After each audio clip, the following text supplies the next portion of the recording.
자, 이제 그러면 재경관리사 기출문제 원가 회계 풀이를 좀 시작하도록 하겠습니다. 자, 프린트물 보시면서요. 같이 문제 풀도록 할게요. 자, 첫 번째 문제부터 같이 봅니다. 3일의 제조원가 명세서 중 일부인데요. 기초원가와 가공원가를 구하라고 하네요. 자, 기초원가는 직접 재료비하고요. 직접 노무비를 합친 게 기초원가네요. 따라서 40만원, 50만원 합쳤더니 기초원가는 90만원이 될 거고, 가공원가는 직접 노무비하고 제조, 간접비를 합친 거네요. 따라서 보니까 74만원입니다. 답은 4번에 있어요. 자, 2번은 아래 그래프와 같은 형태를 보이는 원가에 관한 설명으로 가장 옳은 것을 묻습니다. 자, 그래프는 이러한 형태의 그림이 나와 있네요. 이거는 무슨 원가예요, 이거? 변동원가라는 표현을 쓰고요. 또 다른 말로는 이거 혼합원가라는 말을 쓰네요. 혼합원가라는 얘기는요. 여기까지는 고정비의 성격을 가지고 있는 거고요. 이 이상부터는 변동비의 성격을 가지고 있는 원가를 우리는 준변동원가라고 표현을 하면서 두 개가 같이 있기 때문에 혼합원가라는 말을 씁니다. 가장 옳은 것을 고르네요. 가장 옳은 건 조업도와 상관없이 총원가가 일정한 건 고정원가에 대한 얘기일 거고, 단위당 원가는 조업도가 증가할수록 커지는 원가는 없죠, 사실은. 총원가가 일정한 고정원가와 총원가가 일정한 고정원가와 순수 변동원가, 변동비의 원가로 우리는 둘로 구성되고 있는 거 맞습니다. 3번이 올바른 설명이 되겠네요. 조업도가 증가하면 단위당 원가는 0에 가까워진다라고 얘기하는데요. 얘는요, 고정원가에 해당하는 거죠. 단위당 원가가 감소해지는 거, 이걸 우리는 고정원가라고 얘기하실 수가 있겠습니다. 따라서 이번의 답은 3번, 올바른 설명은 3번이 됩니다. 자, 3번은요. 밑줄 친 부분이 의미하는 용어는 무엇입니까? 라고 묻고 있어요. 영국 프랑스사가 공동 개발한 초음속 여객기 콩코드는 개발 과정에서 막대한 비용을 들였고요. 완성하더라도 최선을 맞출 가능성이 없었다. 그러나 이미 거액의 개발 자금을 투자했기 때문에 거기에 이미 거액의 개발 자금을 투자라는 곳에 밑줄이 쳐져 있고요. 도중에 중지하는 것은 낭비라는 이유로 개발 작업이 계속 이어졌다고 한다. 자, 밑줄 치는 부분은 우리 무슨 원가라고 불러요? 얘는 매몰 원가라고 부르네요. 그죠? 밑줄 치는 원가는 매몰 원가가 되겠습니다. 자, 4번은요. 1분기 제조원가 명세서인데 아래에 A와 B에 들어갈 금액은 얼마인지를 묻습니다. 자, 우리가 직접 재료비를 구하는 공식이요. 직접 재료비를 구하는 공식, 직접 재료비의 사용액인 건데요. 기초 재고에서 단기에 매입한 금액만큼은 더해주고요. 기말 재고를 차감해주면 그게 바로 직접 재료비인데, 직접 재료비가 380만 원으로 나와 있습니다. 기초 재고가 50만 원이고요. 단기 매입분이 630만 원이고, 지금 A가 바로 기말 재고라고 하는 부분인 거네요. 따라서 A는 저 식에 대입해보면 A는 얼마예요? A는 300이 될 겁니다. 그래서 A는 300만 원이고요. 자, 두 번째 B는요. B는 기말 제공품을 구하는 문제인데, 단기 제품 제조 원가는요. 단기 제품 제조 원가를 구하는 공식은 기초 제공품에서 단기 총 제조 원가는 더하고요. 기말 제공품 원가를 뺄 건데, 기말 제공품의 원가가 바로 B로 되어 있습니다. 자, 단기 제품 제조 원가가 900만 원이라고 주어져 있고요. 기초 제공품의 원가가 100만 원, 단기 총 제조 원가가 880만 원이라면 기말 제공품 얼마나 되냐 봤더니 80만 원입니다. 따라서 A와 B의 합계 금액은요, 380만 원 이렇게 구할 수가 있네요. 답은 1번에 있어요. 자, 5번은요. 제품 원가는 일반적으로 발생 당시에는 자산으로 간주되는 제품의 모든 원가를 의미하며 목적에 따라서 광범위하게 사용되고 있습니다. 아래 그림에서 일반적으로 인정된 회계원칙하에 외부 보고를 위한 재무제표 작성 시 의미하는 제품 원가의 범위는 어디까지예요? 이 그림 좀 잘 봐두세요. 이 그림도 곧잘 나오는 유형 중에 하나인데요. 자, 이 그림 외부에 보고되는 제품의 원가는 어디까지? 생산 원가까지만 제품에 보고되는 원가일 거예요. 따라서 A가 바로 외부에 보고되는 원가가 될 거고요. 나머지는 전부 다 관리용으로 우리가 쓰실 수 있는 원가에 대한 개념이라고 얘기하실 수가 있겠습니다. 따라서 외부 보고를 위한 재무제표에 작성되어지는 원가는요. A, 생산 원가만 됩니다. 자, 6번에 보조 부분의 원가를 이제 제조 부분에 배부하는 방법 중에 용역 수수 관계를 따져서 나눴을 때요. 우리는 세 가지의 방법이 나와 있는데요. 첫 번째는 직접 배부법, 두 번째는 단계 배부법, 마지막이 상호 배부법입니다. 이 아이들의 장단점들을 우리가 좀 기억하고 계셨으면 좋겠습니다. 자, 가장 논리적인 방법은 무슨 방법이에요? 상호 배부법이죠. 2번을 보시면 어떻게 배부했느냐에 따라서 공장 전체 원가가 달라지나요? 그렇진 않아요. 그죠? 어떻게 배부하더라도 공장 총 원가는 일정하다라는 게 맞겠네요. 따라서 2번이 틀렸고요. 보조부분의 원가를 각 제조 부분이 사용한 용역의 상대적인 비율에 따라서 직접 배부하는 방법이 직접 배부법입니다. 순서가 중요한 방법은요. 단계 배부법이죠. 가장 정확한 방법은 상호 배부법, 가장 간단한 방법은 직접 배부법이라는 장단점도 같이 얘기를 하실 수가 있겠네요.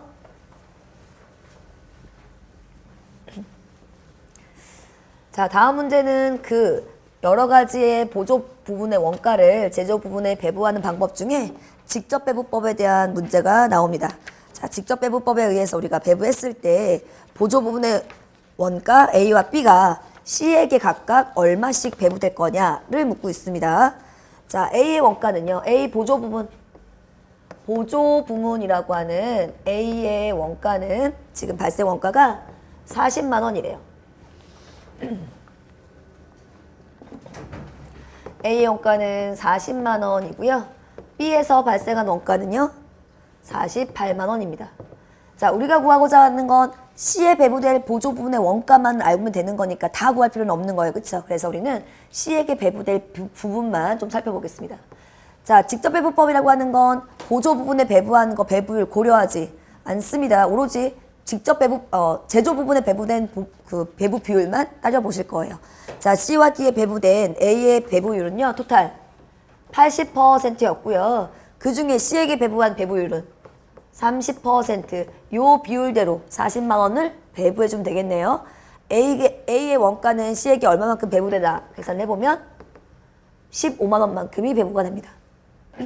B의 원가는요. B의 원가는 제조 부분에 배부된 원가가 토탈 60%였고요. 그 중에 C가 차지하고 있는 배부율이 40%입니다. 요 비율대로 48만 원을 배부해줬더니요. 금액이 32만 원이 됐네요. 따라서 A와 B의 배부되는 총 원가는요.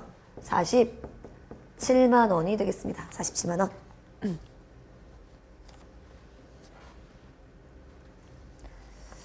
자, 8번 갑니다. 원가 배부는 공통원가를 원가 대상에 합리적으로 대응시키는 과정인데요. 다음에 원가 배분 기준, 선택 지침 중 가장 합리적인 원가 배분을 위해서 가장 우선적으로 고려해야 되는 거 제일 먼저 뭘 고려하셔야 됩니까? 인과관계죠. 그렇죠? 인과관계에 따라서 배부하는 게 가장 중요한 배부 방법이라고, 배부 기준이라고 얘기하실 수가 있겠습니다. 자, 9번으로 갈게요. 9번.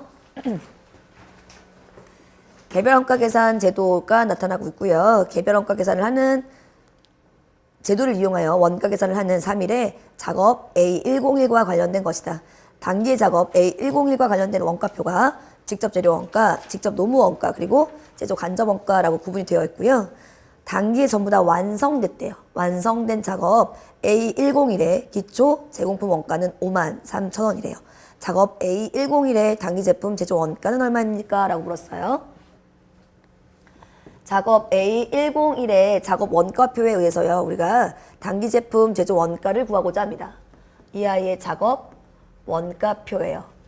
자, 작업 원가표를 분석해보면 먼저 기초에서 넘어온 제공품의 금액이 53,000원이래요. A101의 작업은 전부 다 완료가 됐대요. 끝났대요. 그러면 기말에 남아있는 금액이 있다는 얘기예요? 없다는 얘기예요? 없다는 얘기예요. 그죠? 기말에 남아있는 재고는 없다는 얘기예요. 즉, 전부 다 단기에 완성된 원가라는 거죠. 단기 제품 제조 원가라는 게 되겠습니다. 투입된 원가 전부가 완성품의 원가라는 거네요. 자, 이랬으면 기초에 투입된 제공품 원가와 자, 직접 재료비 3월 1일자, 3월 10일자 전부 다 더하면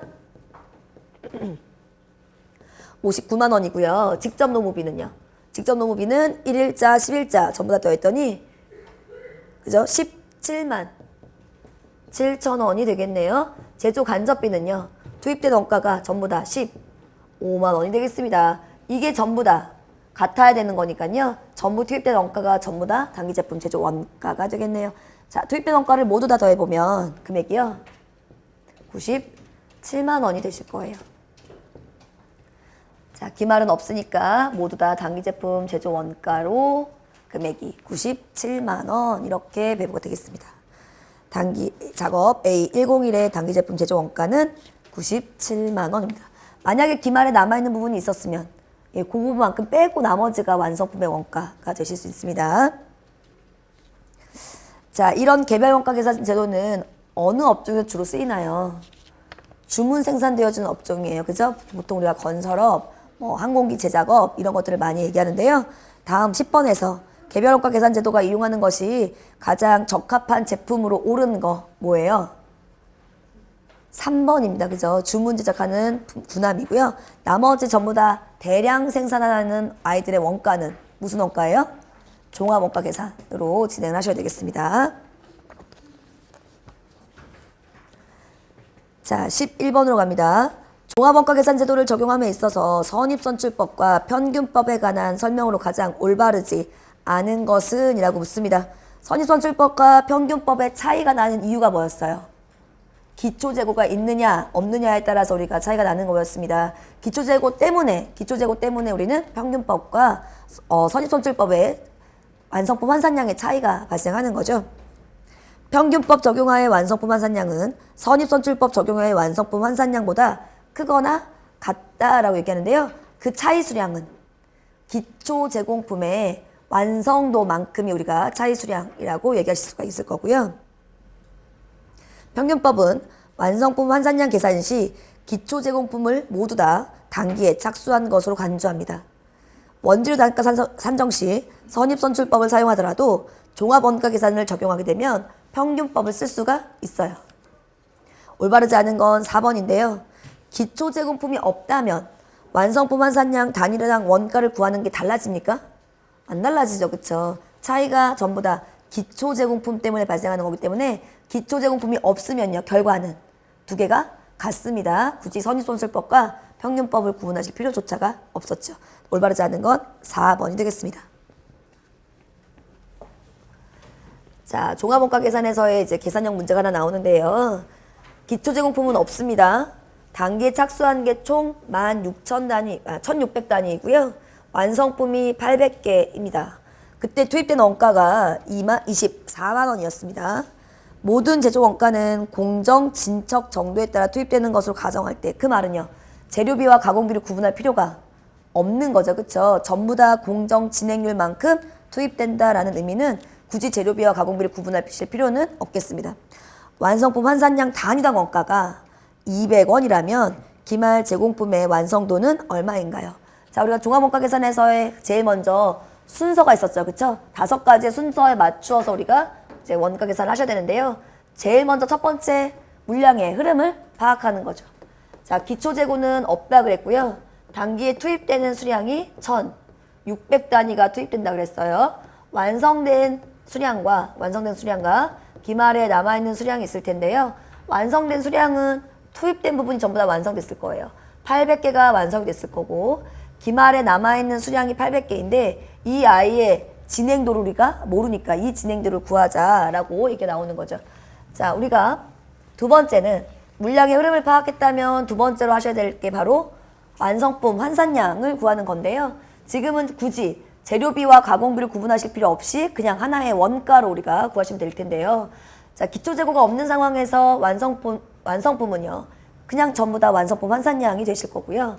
기말에 남아있는 아이가 몇 개인지를 모르요. 그죠? 완성품 환산량의 단위가 얼마인지를 모르겠습니다. 이렇게 나와있는 상황이에요. 우리가 알고 싶은 건 완성품 환산량뿐만 아니라 이게 구해져야지만 몇 %의 진행률 이런 걸 구하실 수가 있겠습니다. 자, 세 번째 완성품 환산량이 구해졌다면 그 다음에 봐야 될 부분이 바로 단기에 투입되는 원가가 얼마만큼인지를 봐야 되는 거죠. 그쵸? 장기 투입된 게 전부 다 단기 완성되거나 기말에 남아있는 금액일 테니까 투입되는 원가는요. 합이 24만 원이라고 나와 있네요. 얼마인지는 모르겠지만 이 완성품 환산량으로 나눠주는 가격이 바로 단위당 완성품 환산량 단위당 원가일 텐데요. 이 금액이 주어졌어요. 이 금액이 얼마라고 주어졌냐면 200원이라고 주어진 거예요. 한 개당 단위가 200원이라고 줬네요. 24만 원을 몇 개로 나눠야지만 200원이 나올까라고 보면 24만 원 나누기 200원 해줘도 완성품 환산량 구할 수 있는 거예요. 자, 24만 원 나누기 200원 해주면 전체 수량은 1200개네요. 그죠? 완성품 환산량 수량이 1200개래요. 그때 완성품이 400개니까 그러면 기말에 남아있는 재고 수량이 몇 개가 돼야 되는 거예요? 400개가 돼야 되는 거죠. 얘가 400개가 되려면 그러면 몇 퍼센트의 진행률? 이 아이는요. 50%의 진행률 이렇게 나올 수가 있네요. 그래서 거꾸로 역으로 산출해 가면 기말 재고 자산의 완성률, 진행률 구하실 수가 있겠습니다. 진행률은요. 50%라고 구하시면 되겠습니다. 자, 여기까지 빠르게 왔는데요. 우리가 흔히 알고 있는 종합원가 계산까지는 이제 여기까지였어요. 그죠? 13번부터는 표준원가 계산부터 우리가 얘기를 좀 하겠습니다.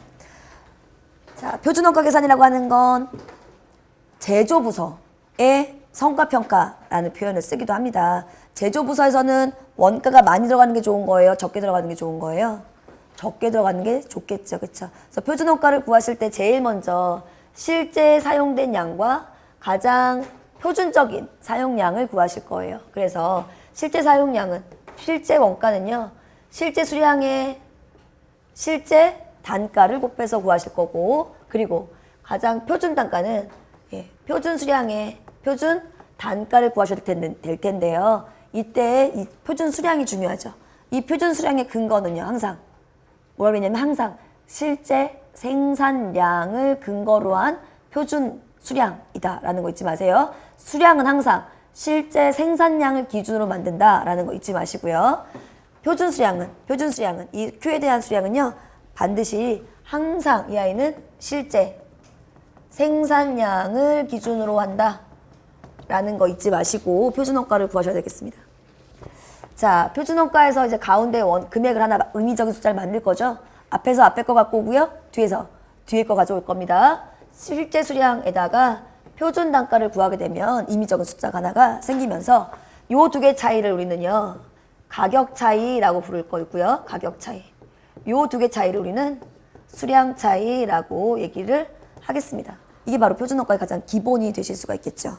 자, 13번의 문제를 보면서 대입해서 풀도록 할게요. 직접 노무원가에 대한 자료이고요. 실제 발생한 노무원가가 11,000원입니다. 그런데 직접 노무원가의 임률 차이, 그죠? 노무원가일 때는 이거 임률 차이라고 얘기하실 거고요. 이 임률 차이가 지금 1,000원만큼 불리하다라고 나오는 거잖아요. 그죠? 1,000원만큼 불리하다는 얘기는요. 실제와 표준을 비교했을 때, 실제와 예산을 금했을 때 뭐가 더 크다는 얘기예요? 실제가 더 크다는 얘기죠. 그러면 우리가 예산 금액은 얼마라고 예측하실 수 있어요? 10,000원이라고 예측하실 수가 있겠네요. 자, 그런데 문제에서 표준 임률이 5원이었을 때 실제 직접 노무 시간은 얼마입니까? 자, 여기서 수량으로 나타냈지만 실질적으로 작업 시간인 거죠. 표준 임률이 얼마라고 줬어요? 5원이라고 줬을 때 몇 시간을 작업해야 금액이 10,000원이 나올까라는 거잖아요. 자, 몇 시간 작업해야 돼요? 2,000시간 작업해야 되겠네요. 그쵸? 작업 시간은 2,000시간에 표준 임률 5원을 곱했을 때 예상 원가는 10,000원이라고 나오실 수가 있겠습니다. 답은 3번에 있네요. 3번. 자, 다음 중 표준원가와 실제 원가 계산과 비교한 설명으로 가장 옳은 것은 표준원가란 현실적으로 달성 가능한 상황 하에서 설정된 목표 효과가 아니라 가장 이상적인 상황에서만 달성 가능한 추정치다. 이 말 틀렸죠? 우리가 이상적인 상황이라는 어떤 상황이에요? 밥도 안 먹고 잠도 안 자고요. 화장실도 안 가고 계속 기계를 돌리는 상황이 가장 이상적인 상황이에요. 그 수준에 도달할 수 있어요? 없어요? 없다 그랬죠. 그래서 항상 어떤 차이만 발생해요? 항상 불리한 차이만 발생합니다. 그러면 목표를 설정해놓고 그 목표에 도달을 못하니까 사기는 떨어질 수밖에 없겠죠? 맨날 안 돼. 달성을 못하니까. 맨날 달성을 못하니까 사기는 떨어질 수밖에 없을 거예요. 그래서 우리는 그러한 목표를 설정하시는 게 아니고요. 현실적인 우리가 표준을 세우는 게 중요하겠습니다. 1번은 틀렸고요. 2번, 표준원가 제도는 종합원가 계산과 결합하여서 사용할 수 없나요? 사용할 수 있죠. 모든 원가 계산 방법은 계산 방법에 따라서 생산 형태나 작업 시기나 그 다음에 범위까지 있을 때 전부 다 어떠한 방법이든지 간에 결합할 수 있다라고 말씀을 드렸어요. 그래서 각각의 계산 방법이 별개의 항목을 우리는 배우고 있지만 모두 다 종합해서 우리는 결합시킬 수 있다라고 말씀을 드렸습니다. 그래서 2번이 맞는 설명이고요. 표준원가 계산에서는 생산활동의 비능률을 찾아낼 수 있습니다. 그래서 우리는 성과평가를 하시는 거고요. 실제 발생 원가와의 차이 분석에 있어서 중요한 불리한 차이든 중요한 유리한 차이든 둘 다 우리가 분석할 필요가 있겠습니다. 그래서 가장 옳은 건 2번이고요. 각각 다 조금씩 틀린 용어들이 나와 있습니다. 자, 15번을 보면요. 이제 변동제조 간접원가에 대한 얘기가 나오는데요. 변동제조 간접원가도 이렇게 표현을 하실 수가 있겠습니다. 변동제조 간접원가도 이렇게 표현하실 수가 있습니다. 자, 여기가 이제 변동 발생비에 있어서의 실제 발생액이 되실 거고요. 실제 발생액. 여기는 항상 수량은 실제 생산량을 기준으로 얘기를 해야 된다 그랬으니까 맨 오른쪽에 오는 얘기는요. 실제 생산량에 의한 실제 생산량에 허용된 변동 제조 간접비의 예산이라고 나와 있는 게 나와 있죠. 그게 제일 끝에 오실 거예요. 그리고 난 다음에 실제 작업 시간, 실제 작업 시간의 기준으로 변동 제조 간접비의 예산 금액이 바로 가운데 오는 금액이라고 얘기하실 수가 있겠어요. 실제 생산량은 항상 맨 끝에 올 거예요. 가장 표준으로 올 겁니다. 그래서 실제 발생액이 315만 원일 거고요. 실제 생산량이 허용된 변동 제조 원가 예산이 312만 4천 원, 4,500원. 실제 작업 시간 기준에 의한 예산이요. 345만 2천 원이었을 때 변동 제조 간접비의 요 두 개 차이를 우리는 소비 차이라고 부를 거고요. 소비 차이가 실제가 더 작습니다. 30만 2천 원만큼 얘는 유리한 차이가 될 거고요. 요 두 개 차이를 우리는 능률 차이라고 부를 거고요. 능률 차이는 32만 8천 원 나오고요. 실제가 더 많은 거니까 얘는 불리한 차이라고 얘기하실 수가 있겠습니다. 우리는 뭘 묻고 있나요?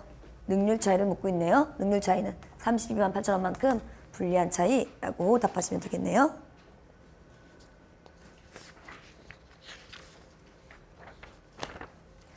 자, 16번에 각각의 얘기가 또 나와 있습니다.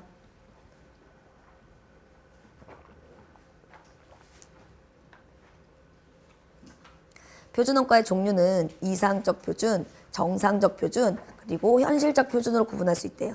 다음 중 이상적 표준으로 기준했을 때 표준원가를 설정할 경우 나타날 수 있는 영향으로 가장 옳은 거. 종업원의 동기부여 측면에서는 가장 부정적일 거예요. 달성할 수 없는 목표치를 만들어놨기 때문에요. 동기부여에는 가장 비효율적일 거고요. 이상적 표준원가 기준을 달성하는 경우가 거의 없기 때문에 항상 불리한 차이만 발생합니다. 2번이 맞겠네요. 재고자산 금액과 매출원가가 항상 적절하지 않아요. 가장 이상적이기 때문에 적게 측정되어 있을 것이기 때문에 항상 우리는 재평가를 하셔야 될 거고요. 근로자들의 임금 효과 볼 수가 없어요. 그죠? 따라서 가장 올바른 설명은 2번이 되겠습니다. 2번. 자, 17번은요. 이제 원가 범위에 따라서 변동원가와 전부원가에 대한 얘기가 나와 있고요. 변동원가와 전부원가에서는 주로 이익 차이를 물어보는 게 많거든요. 변동원가에서 전부원가로 갔을 때 이익이 얼마만큼 달라질 건지 그 차이에 대한 부분을 묻습니다. 이거는 공식으로 기억하고 계셔야 돼요. 공식으로. 자, 변동원가 계산상에서의 이익, 영업이익이 됐던 당기순이익이 됐던 이익이 나오실 거고요. 변동원가에서부터 시작해서 이제 전부원가로 전부원가에서의 이익으로 넘어가게 될 때, 변동원가로부터 시작해서 전부원가의 이익으로 넘어가게 될 때요. 중간에 들어가는 거니까 반드시 여러분들 암기하고 계셔야 될 텐데요. 차감하는 아이와 가산하는 아이 둘로 나뉠 텐데요. 차감하는 아이는 기초 재고액에 포함된 고정, 제조, 간접 원가는 기초 재고액에 포함된 고정, 제조, 간접 원가는 빼주죠. 그러나 기말 재고에 포함된 고정, 제조, 간접 원가만큼을 더해주면요. 변동원가의 이익에서부터 시작해서 기초 재고에 포함된 고정, 제조, 간접 원가는 차감해주고 기말 재고에 포함된 고정, 제조, 간접 원가를 가산해주면 그게 바로 전부 원가일 때의 이익이라고 산출해낼 수가 있습니다.